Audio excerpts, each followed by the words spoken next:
बिस्मिल्लाहिर्रहमानिर्रहीम। Dear students, जैसा कि हम चैप्टर नंबर 3 में फोर्स के मतलब और वेक्टर्स और स्केलर के मतलब पढ़ चुके हैं, तो उससे रिलेटेड एमसीक्यूज़ करेंगे आज हम। तो स्टार्ट करते हैं फर्स्ट एमसीक्यू से। कहता है एक a force of 20 Newton pushes an object of mass 5 kg। 5 kg का मास है, फोर्स है आपके पास 20 newton along a rough horizontal surface where the frictional force is 5 newton. आपके पास यहाँ पर फ्रिक्शनल फोर्स भी गिवन है। फ्रिक्शन फोर्स आप जानते हैं क्या करती है, अपोज करेगी। एक्सेलरेशन हमें फाइंड करना है। तो इसको करने के लिए क्या हम मेथड इस्तेमाल करेंगे कि जितनी हमें फोर्स गिवन है, लेट्स सपोज ये हमारे पास फोर्स गिवन है 20 न्यूटन और इसके अपोज जो फोर्स कर रही है वो है 5 न्यूटन। तो हम नेट फोर्स जो हमारे पास आएगी वो आ जाएगी 20 माइनस 5, that will be equal to 15 newton. और यहाँ से according to Newton second law F is equal to M a apply करेंगे और एक्सेलरेशन फाइंड करना है हमें। Acceleration will become F over m। ठीक है, तो फोर्स की जगह हम क्या पुट करेंगे जी? फोर्स की जगह हम पुट करेंगे 15 और मैस कितना है, जो भी मैस की वैल्यू है जितने केजी का, मैस की जगह मैस की वैल्यू आ जाएगी। तो यहाँ से हमारे पास एक्सेलरेशन मैस जी गिवन है 5 kg, तो 15 डिवाइडेड बाय 5 हमारे पास 3 metre per second square acceleration आ जाएगा। तो न्यूटन सेकंड लॉ से ये आपके पास फर्स्ट वाला न्यूमेरिकल होगा। नेक्स्ट आप देख सकते हैं फोर्स है, force x and y act on a block.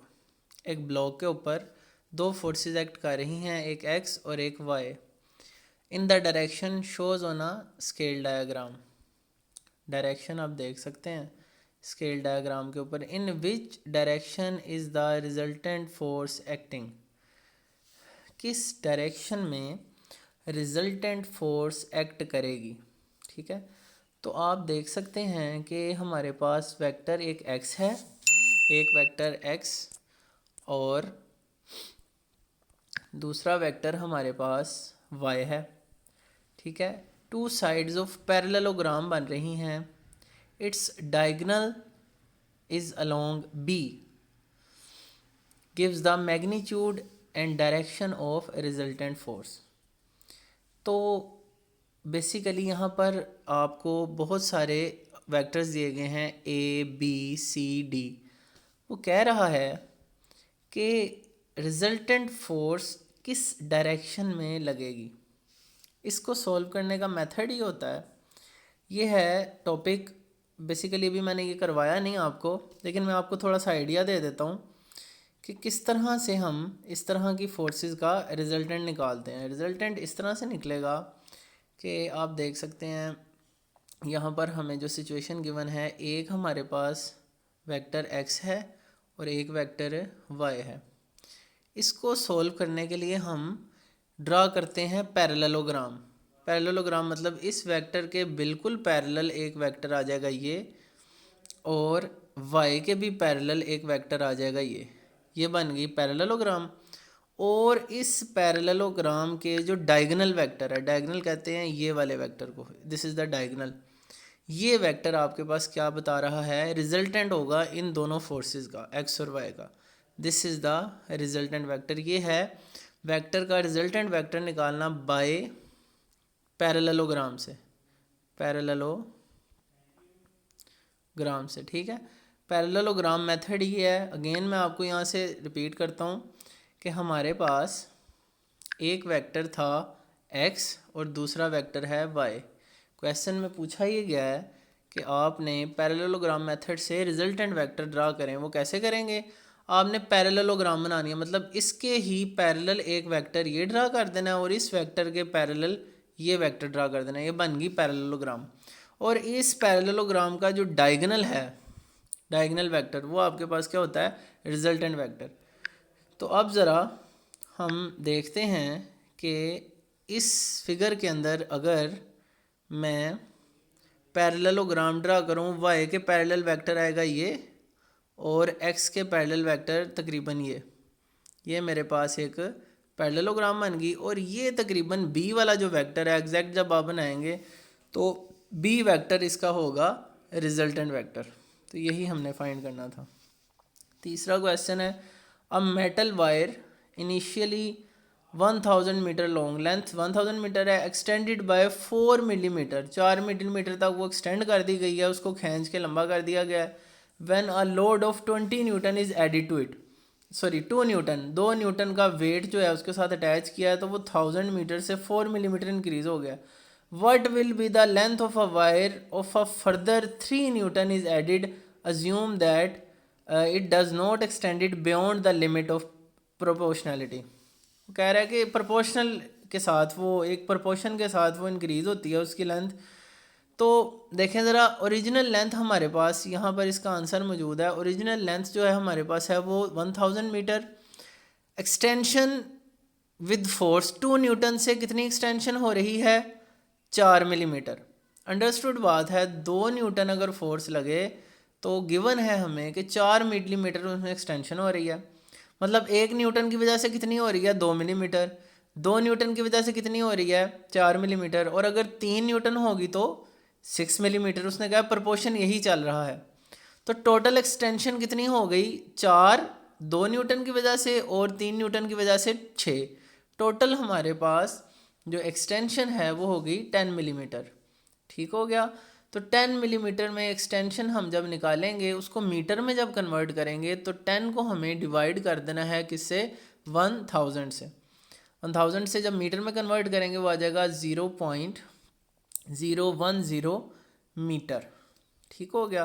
तो ये आपके पास एक्सटेंशन आई है। तो टोटल एक्सटेंशन ओरिजिनल में 1000 में फिर हमें कितनी ऐड करनी है, 0.010, जितनी एक्सटेंशन हुई है वो टोटल में ऐड करेंगे तो हमारे पास वो 1.010 इसका आंसर आ जाएगा, सी वाला। तो क्या किया हमने, सबसे पहले देखा है कि 2 न्यूटन की वजह से, 2 न्यूटन की वजह से कितनी एक्सटेंशन हुई है।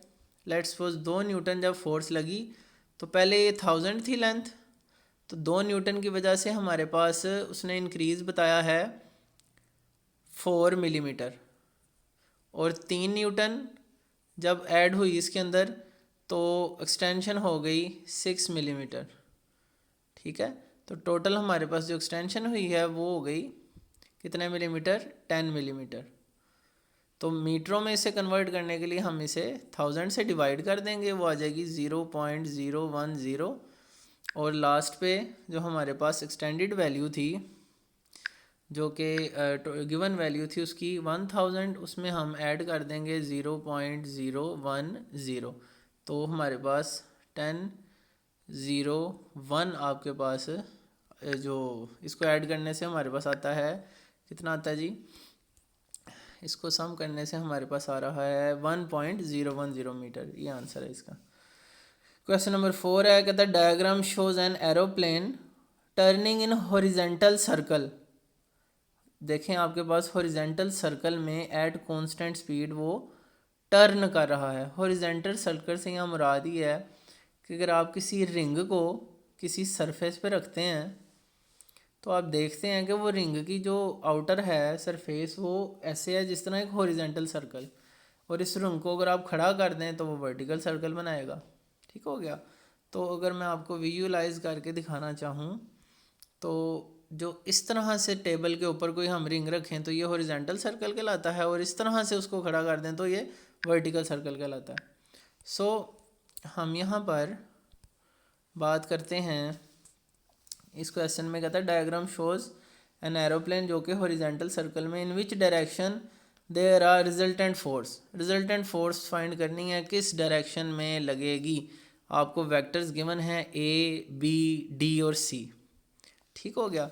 तो direction of resultant forces that acts on aeroplane to make it move round horizontal circle towards centre of circle. आपकी याद ही रखिएगा, ये बात है कि कोई चीज़ ऐसी फोर्स जो कि जब कोई बॉडी सर्कल में मूव करती है तो जो फोर्स इसको सर्कल में घुमाए रखती है उसकी डायरेक्शन हमेशा सेंटर की तरफ होती है, सर्कल के सेंटर की तरफ, ओ पॉइंट की तरफ।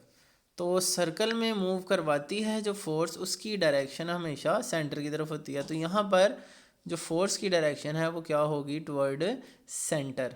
तो हमारे पास कौन सा वाला आंसर होगा, यहाँ पर हमारे पास डी वाला पार्ट, जो कि अगर मैं यहाँ सर्कल ड्रा करूँ तो ये सर्कल बनेगा हॉरिजॉन्टल, और डी जो है वो आपके पास रेडियल सर्कल के अंदर मूव करवाने वाला वेक्टर डी वाला जो हॉरिजॉन्टल सर्कल बनेगा उसमें डी वाली डायरेक्शन होगी रिजल्टेंट फोर्स की।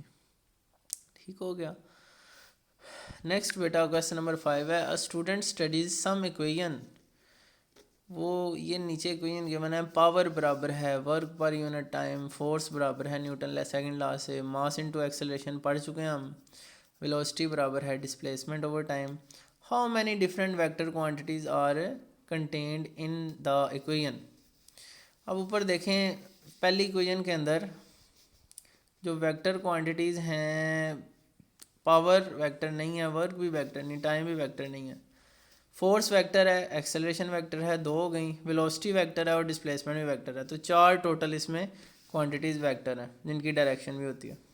क्वेश्चन नंबर 6 है, when a block of would of 2 kg is pushed along the horizontal flat bench, the frictional force is 4 Newton. When the block is pushed along the bench with 10 Newton force, it moves with constant speed.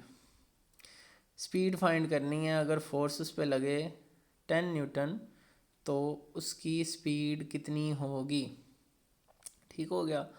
तो frictional force भी यहाँ पर मौजूद है 4 Newton की। तो सबसे पहले हम क्या करेंगे, हम टोटल फोर्स को नेट फोर्स फाइंड कर लेंगे। नेट फोर्स, टोटल फोर्स अगर कितने न्यूटन लग रही है, 10 न्यूटन लग रही है आगे की तरफ, और फ्रिक्शनल फोर्स कितनी है 4 Newton.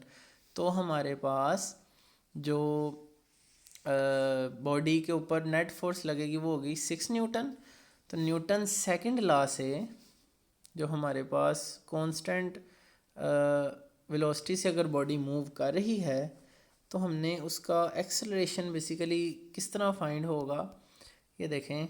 According to Newton second law ही F is equal to M A, और A यहाँ से किसके बराबर आ जाएगा, F ओवर M के बराबर। तो A हमारे पास फिर क्या आएगा, acceleration will be equal to, force है 10 में से अगर 4 निकाल दें तो 6 बच जाएगी, और डिवाइडेड बाय मैस कितना है, मैस देख लेते हैं। मैस है इसका 2 kg आपके पास मैस है, तो 6 डिवाइड बाई 2 आपके पास एक्सेलरेशन आ जाएगा 3 मीटर पर second square.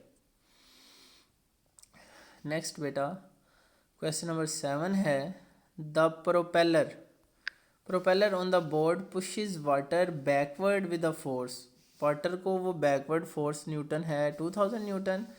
The board moves through water against total resistive force है 1800 न्यूटन। मतलब जो रेजिस्टेंस है ओपोज कर रही है वो 1800 न्यूटन है, और पीछे से प्रोपेलर जो फोर्स लगा रहा है वो है 2000 न्यूटन। मतलब आपके पास रिजल्टेंट फोर्स बच की कितनी, 200 न्यूटन, जो कि इसको फॉरवर्ड आगे की तरफ मूव करवाएगी। अच्छा जी, तो according to the Newton third law what is the forward force. तो यहाँ पर 200 इसका आंसर होगा कि फॉरवर्ड फोर्स जो है वो कितनी रह जाएगी, 200 newton. Reaction of propel water equal to the reaction. तो हमारे पास रिजल्टेंट फोर्स है 200 न्यूटन, लेकिन जो एक्शन की फोर्स लग रही है वो 2000 न्यूटन की है। तो न्यूटन थर्ड लॉ क्या कहता है, action and reaction are equal but opposite in direction. तो जो प्रोपेलर आपको वाटर पे जो फोर्स लगा रहा है वो है कितनी, 2000 न्यूटन। तो इसके रिएक्शन में उस बॉडी के ऊपर कितनी फोर्स लगेगी, वो 2000 न्यूटन ही फोर्स एक्ट करेगी। तो बी इसका आंसर है। ठीक हो गया। तो बच्चे ये यहाँ तक क्वेश्चन आप लोग इसको रीड करिएगा, इसको अच्छी तरह से याद करिएगा। और नेक्स्ट जो हमारे पास अभी मैंने आपको 7 क्वेश्चन तक करवाए हैं और 14 क्वेश्चन तक पहले भी आपने होमवर्क नहीं जमा करवाया। जो जो क्वेश्चंस के अंदर आपको इशू है उसको नोट डाउन करके उसकी तस्वीर बना के सेंड करेंगे मुझे आप लोग, फिर मैं अगले क्वेश्चन डिस्कस करूँगा नेक्स्ट क्लास में। तो अभी तक जो हमने क्वेश्चन पढ़े उसमें बेसिकली न्यूटन के लॉज ही इस्तेमाल हुए हैं और वेक्टर की एक दो प्रॉपर्टीज़ के हम रिजल्टेंट वेक्टर किस तरह से निकालते हैं। तो आपने वो पैरेललोग्राम वाला कि किस तरह हम पैरेललोग्राम बनाते हैं दो वेक्टर की और उसके डायगोनल वेक्टर क्या होता है, resultant vector, Newton second law. और थर्ड, एक्शन और reaction equal but opposite in direction. ये तीन चीज़ें इसके अंदर इंक्लूड होंगी, इसको कर लीजिएगा अच्छी तरीके से। ठीक है बेटा, थैंक यू सो मच।